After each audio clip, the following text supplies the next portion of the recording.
Let's start by understanding what work means in physics. Work is done when a force causes an object to move or be displaced in the direction of that force.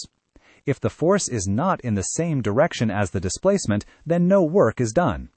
The formula for work is given as W equals F times D, where W stands for work, F is the force applied, and D is the distance the object moves in the direction of the force.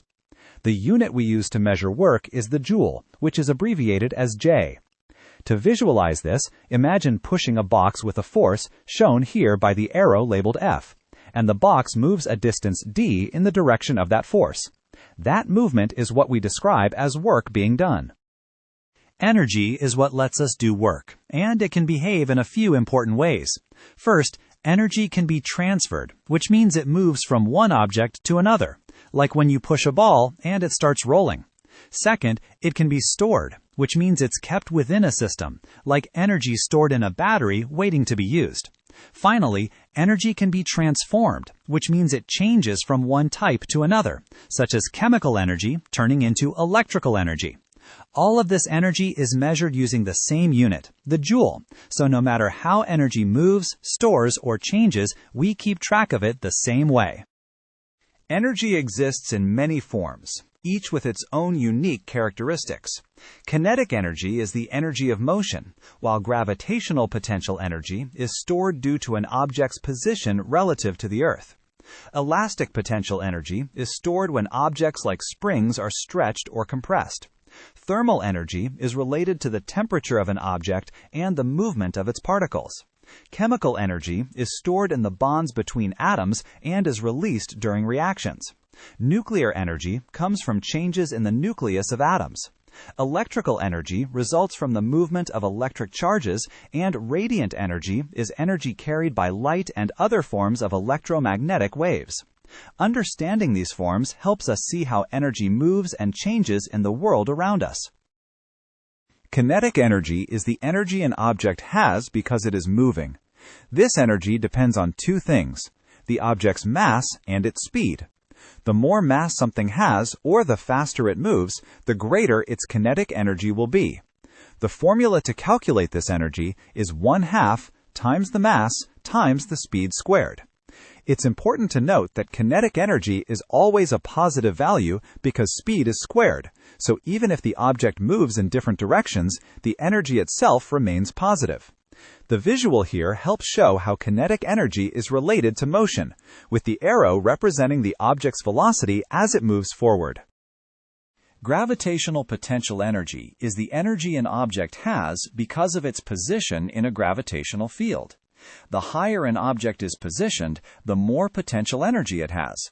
This energy depends on three main factors: the mass of the object, the strength of the gravitational field, and the height of the object above a reference point like the ground.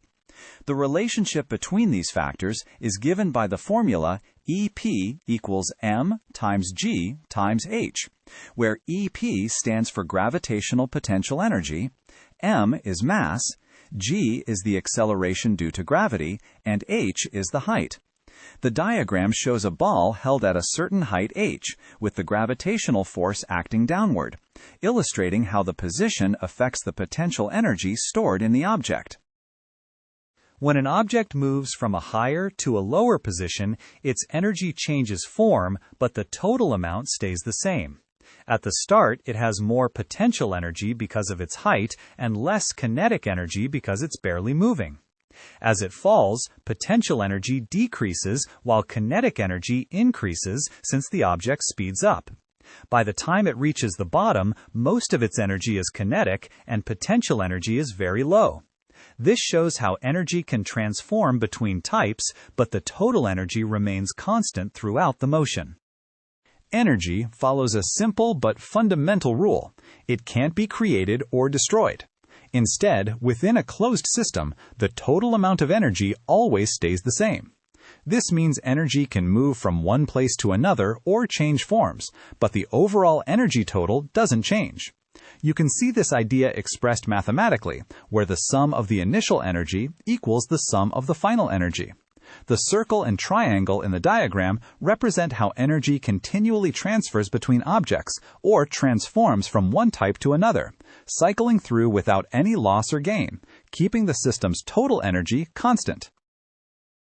When we look at how energy is transferred or transformed, not all of the input energy becomes useful output. Some of it is lost as thermal energy, which we call dissipated energy. Efficiency measures how well energy input is converted to useful output, and it's calculated by dividing the useful output by the total input. Since some energy always turns into heat and can't be fully recovered, efficiency is always less than or equal to 1. This means in real-world systems, there's always some energy lost, and this loss shows up as thermal energy, reducing the overall efficiency of the process. Work is defined as force times distance, which is the action that causes energy changes. This action results in energy of motion, or kinetic energy, calculated as 1/2 mass times velocity squared. There's also energy of position, or gravitational potential energy, which depends on mass, gravity, and height. These two forms of energy relate through the principle that total energy remains constant. This is expressed by the law that the sum of initial energy equals the sum of final energy, showing energy can transfer between motion and position but is never lost overall. This equation map ties together the key relationships we've discussed, highlighting how energy moves and transforms while the total amount stays steady.